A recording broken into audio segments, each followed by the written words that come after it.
Oi, gente, tudo bom? Sejam bem-vindos ao nosso curso de programação em MATLAB. Essa é a nossa aula de número 47. E nela a gente vai aprender uma introdução sobre funções e funções anônimas no MATLAB. Então essa aula vai ser um pouco diferente. Eu não vou dar um código pseudo pronto para vocês complementarem, porque é uma aula de introdução sobre um tema bem complexo. E se vocês não tiverem uma base de programação, vocês vão ficar muito perdidos e não vão conseguir implementar. Então a gente vai fazer junto essa aula. E vai ser bem interessante porque vocês vão entender a ideia por trás de funções e como vocês podem construir as suas próprias funções. Então a ideia vai ser isso. A gente vai implementar uma função que calcula a primeira e a segunda derivada. O MATLAB já faz isso, ele tem essa função, não tem nenhum problema.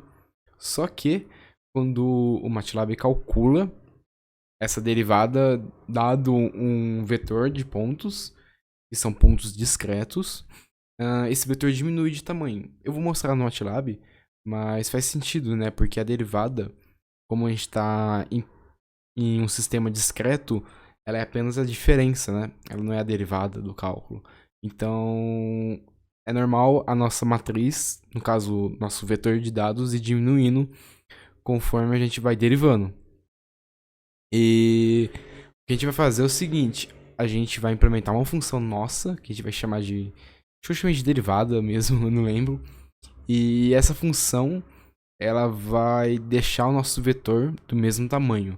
Então, por exemplo, se nossos dados iniciais eram 100 pontos, a gente derivou isso, foi para 99. A gente derivou de novo, vai para 98. O que eu quero fazer é que mesmo derivando, os nossos pontos se mantêm com o mesmo tamanho do vetor original, que é 100. Isso é importante porque vai fazer com que, se a gente quer plotar os dados, a gente não precisa ajustar a nossa matriz. Então, essa é a ideia. Mas a ideia principal vai ser realmente entender as funções do MATLAB. Então vai ser um exemplo bem simples, só que eu vou mostrar o quanto de possibilidades que a gente tem em criar as nossas próprias funções. E mostrar, obviamente, os problemas que vai acontecer e como que a gente deixa um código bem organizado. Então, é isso. Se vocês acharam meio confuso o que eu falei agora, não entenderam, fique tranquilo que eu vou repetir a mesma coisa no MATLAB. Então, vamos pro MATLAB. Bom, gente, aqui no MATLAB eu vou explicar para vocês qual que é o problema que acontece quando a gente calcula a derivada. Então, eu coloquei os vetores iniciais dos nossos dados. Aqui está o nosso sinal, só para deixar uma coisa que varia, mas que ao mesmo tempo é linear, né? E aqui eu vou calcular a derivada tanto de primeira e de segunda ordem. E aqui, se eu plotar o nosso t por x, eu tenho aqui nosso dado. Ok, nenhuma novidade, a gente está acostumado com isso. Só que, se a gente clicar aqui, RUS, a gente vai ver que a derivada, ela tem um dado a menos do que o nosso x inicial, e a derivada 2 tem 2 dados a menos. O que faz totalmente sentido, porque a derivada é a subtração. Então, em algum momento, você vai ter que perder um desses dados, porque você está subtraindo 2 dados para calcular a derivada no domínio do discreto. E a derivada segunda é a mesma coisa, só que se deriva a primeira, então é análogo. E existem duas formas que a gente pode calcular a derivada de uma função por uma ordem dela. O primeiro é o comando que a gente usou aqui, diff de x, não tem nenhum problema. O segundo comando é quando a gente coloca um segundo input aqui, que quer dizer a ordem da nossa derivada. A gente também podia pôr diff aqui no meio e fazer dessa forma assim, que é análogo a essa daqui, que a gente está derivando o que já era uma derivada, então é a derivada segunda. Mas eu prefiro usar essa daqui para indicar a ordem da derivada. Ok, então acho que vocês entenderam o problema. E é meio fácil a gente resolver esse problema sem ter que criar uma função diferente. A gente pode vir aqui, né? Derivada 1 vai ter que ser igual. Derivada 1. Derivada 1. Eu posso pegar o último valor. Não tem nenhum problema. Eu posso fazer a mesma coisa. O derivada 2. eu estou simplesmente sobrepondo, né, os nossos valores. Isso aqui vai ter que ir de end-1 até end. Agora, se eu colocar a aqui de volta, beleza. Todos eles têm o mesmo tamanho. E o que eu fiz nesse código? Eu simplesmente peguei o último valor que tinha dado tanto na derivada 1 e copiei ele. Eu repeti ele de volta. E na derivada 2 eu peguei os dois últimos valores. Então, se agora a gente for plotar, não vai dar nenhum problema porque eles têm a mesma dimensão. Então tá aqui. A gente tem os nossos dados iniciais e aqui as nossas derivadas. Não tem nenhum problema. E os últimos dados são copiados, então sem nenhum tipo de dificuldade. Só que a ideia do vídeo é a gente criar uma função que faça isso. E vai ser bem legal, porque a gente vai entender como funcionam as funções, entender o quão complexo é criar função mesmo quando a gente trabalha com coisas que são fáceis, né? Então, vocês podem fazer o seguinte, vocês podem vir aqui no MATLAB, clicar OpenDiff e ver como funcionam as funções, ver como que os programadores do MATLAB fizeram algumas funções para você entender um pouco e começar a criar essa base assim de como estruturar o seu código. Mas basicamente o MATLAB ele tem os arquivos M, que são main, que são esses scripts aqui que a gente usa, e a gente tem arquivos que também são .m, só que são arquivos de função. Se a gente vir aqui, a gente pode vir aqui e vai criar o script. Ok, nenhum problema. Só que a diferença é o seguinte, é que o arquivo de função ele começa com o nome function. Então, ele tem que ter um function e ele tem que ter um end. Então é isso. E aqui, o primeiro parâmetro é o que ele vai devolver. Então, aqui eu quero que ele devolva dx1, que eu vou chamar isso aqui da derivada primeira, e dx2. Isso aqui vai ser igual ao nome da função. Então, se fosse a função no MATLAB derivada, ia ser diff de x. Então, aqui a gente vai colocar o nome que a gente quer. Nossa função, que é a derivada de x. Ok, sem nenhum problema. E se vocês tivessem criado um arquivo aqui no MATLAB, ele não teria nome. Na hora que vocês fossem salvar, ele por padrão, ele salvaria como esse nome. Então, se eu, por exemplo, vim aqui e dar Ctrl S, ele muda o nome. Tá vendo que ele mudou? Vamos dar Ctrl S de novo. Então, essa que é a ideia. Na hora que você for salvar e for um arquivo novo, ele já coloca por padrão esse nome que tá aqui. Então, não criem com o mesmo nome do MATLAB, por favor, de funções que tem no MATLAB. E como vocês podem perceber, aqui já mudou, né? Aqui já aparece esse F aqui de função, não é mais o arquivo main do MATLAB. E você não consegue rodar isso aqui, né? Se você vir aqui e dar run, não vai acontecer nada, porque ele é uma função. Então, agora o que eu vou fazer é uma dica muito importante. Que como o MATLAB faz com a gente tem que fazer a mesma coisa, que é o quê? Escrever um código explicando como funciona. Porque alguém que for usar essa função, mesmo você vai esquecer como funciona, então é muito importante deixar bem claro as coisas. Então aqui a primeira coisa que eu estou escrevendo é simplesmente copiando o que ela faz.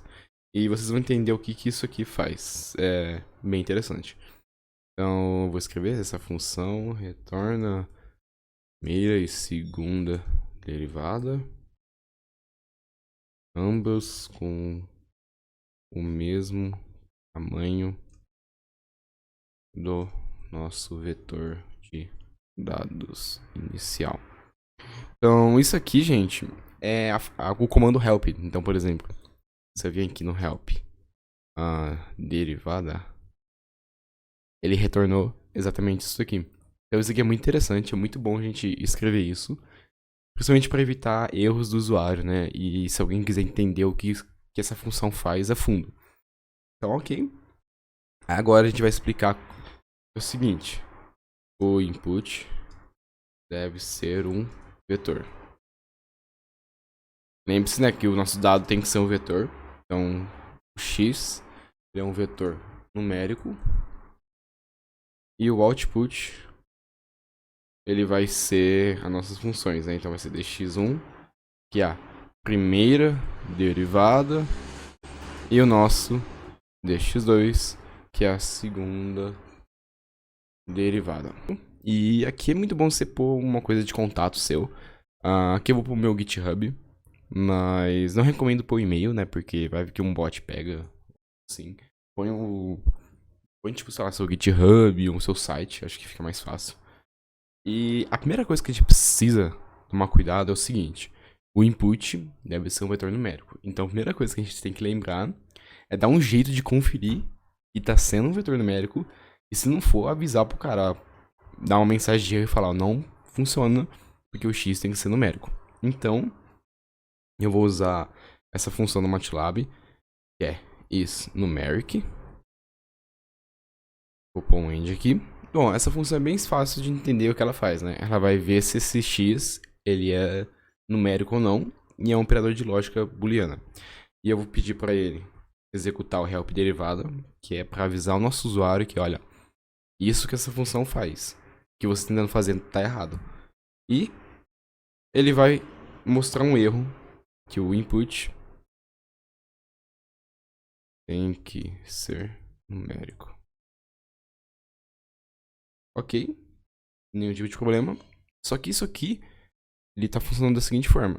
Se o nosso vetor for numérico, ele vai executar esse if. Porque esse aqui é um operador de lógica. Então isso aqui vai retornar um 1 caso seja numérico. Então se é 1, ele executa o if. Só que não é isso que a gente quer. A gente quer que seja 0, né? E quando os nossos dados não é numérico, que ele tem que ativar esse if. Então eu vou usar o símbolo do til, que ele quer dizer o not em lógica booleana, que é o seguinte: ele sempre vai trocar o que está acontecendo. Então se isso daqui der 1, com o til dá 0. E o contrário também é válido. Então beleza, então a gente está garantindo que a nossa entrada vai ser um número.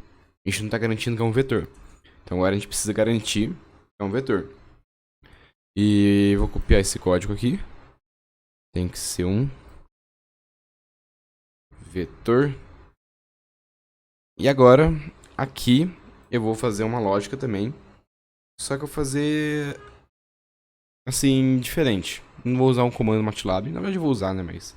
Enfim, o que a gente precisa garantir? Qual que é a propriedade de um vetor? A gente tem um A, ele é um vetor 2, cadê?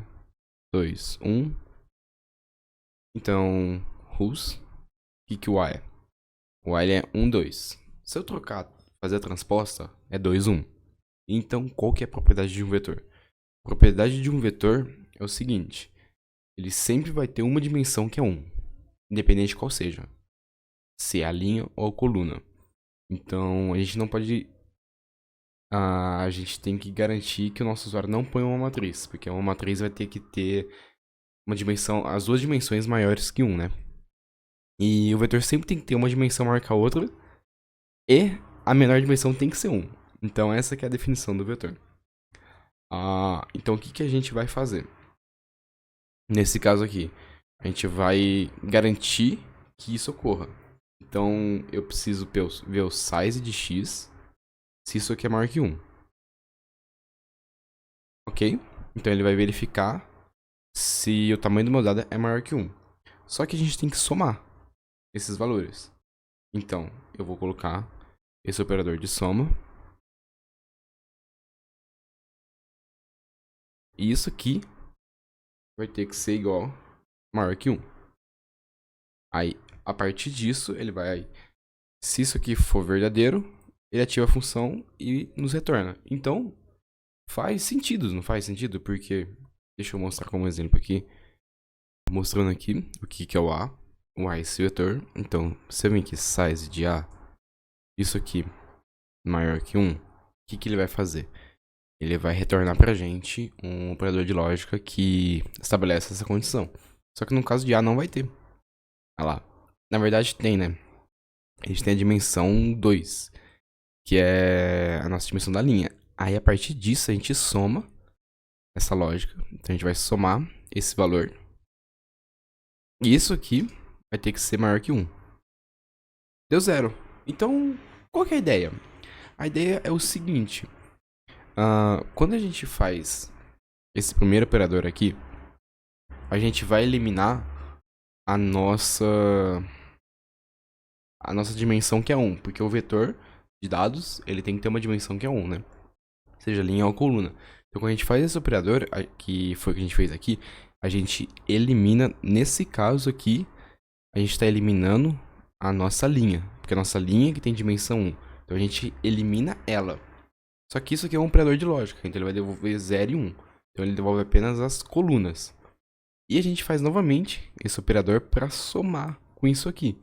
Por quê? Porque se fosse uma matriz 2x2, 3x3, tanto faz. Se fosse uma matriz, o que iria acontecer? Na hora que a gente verificasse os valores que são maior que 1, a gente vai ter mais valores maior que 1.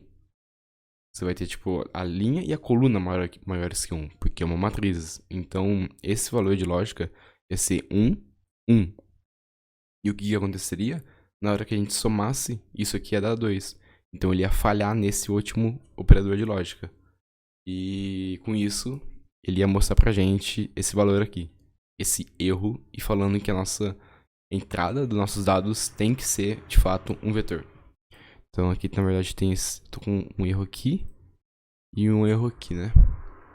Tá bom? Agora vamos ver como que comporta. Vou pôr x igual, vou pôr derivada de, por exemplo, uma string. Ah lá, ele deu nosso erro. Agora, se eu pôr de um vetor, 2, 2, não aconteceu nada. Também não fez nada porque a gente não terminou a função. Mas e se eu pôr de uma matriz?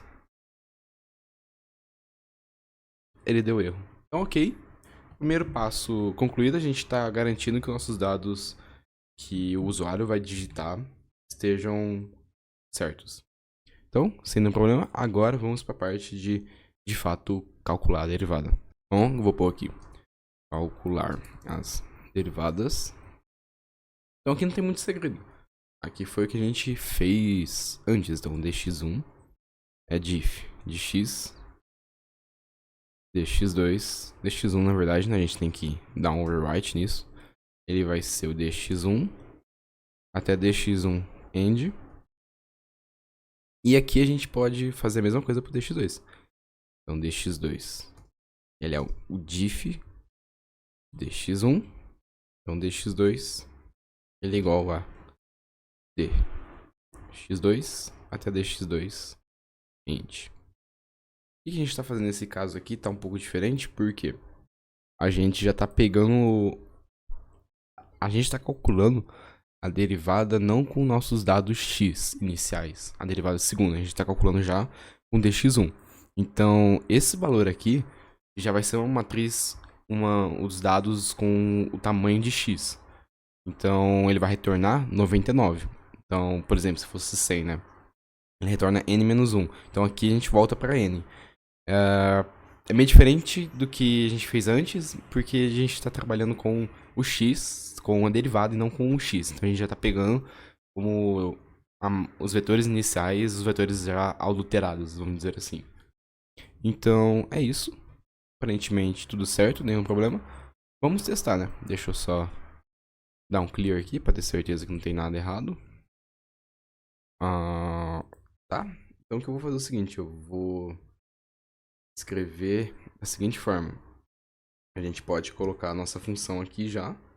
Não vai ter nenhum tipo de problema. Então eu posso apenas pegar uma parte dos dados. Então eu coloco dx1. Esse operador aqui, que é o mesmo que a gente viu, o operador not, ele vai ignorar esses dados, que seria a derivada segunda. Essa aqui é a derivada de x. E eu vou fazer a mesma coisa com dx2. Então aqui eu vou pôr isso aqui. Que vai ser dx2. Então, ok. Tudo certo. Vamos ver. Vamos dar uma olhada e ver como que fica isso aqui. Nossa implementação. Esqueci de fazer o x. Tudo certo. Faltou... Peço perdão aqui, faltou um parênteses. Ok. Opa. A gente não teve nenhum erro, né? Então, se não deu nenhum erro, já é um bom avanço. Vamos ver o que é dx1. dx1 é 1 por 100, ok. dx2 também. Então, vamos fazer o seguinte. Vamos plotar, né? Então aqui eu vou pôr. Eu vou simplesmente copiar. Na verdade, copiar não, né? Eu vou só pôr dx1 aqui. E dx2 aqui.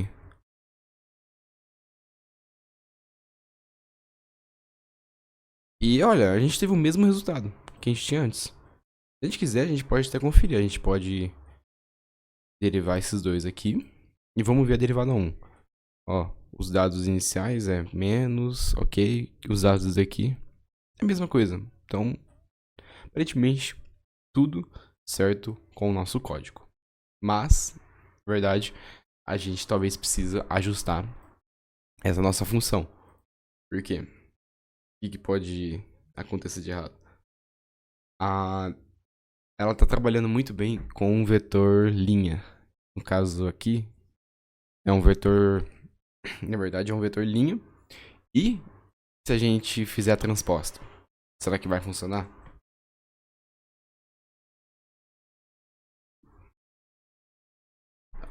Deu um problema. Então, às vezes, os dados que você entra, você tá entrando com um vetor, mas é um vetor transposto, né? Que é os mesmos dados, só que simplesmente está em outra dimensão. E aí vai dar problema nesse... Aqui no caso deu na linha 24, que é na parte de calcular a derivada, vai dar pau aqui, né? Então, a gente precisa garantir que não dê esse problema também. Então, isso... O que a gente pode fazer? Bom, o que eu pensei é forçar ser um vetor coluna e calcular a primeira derivada.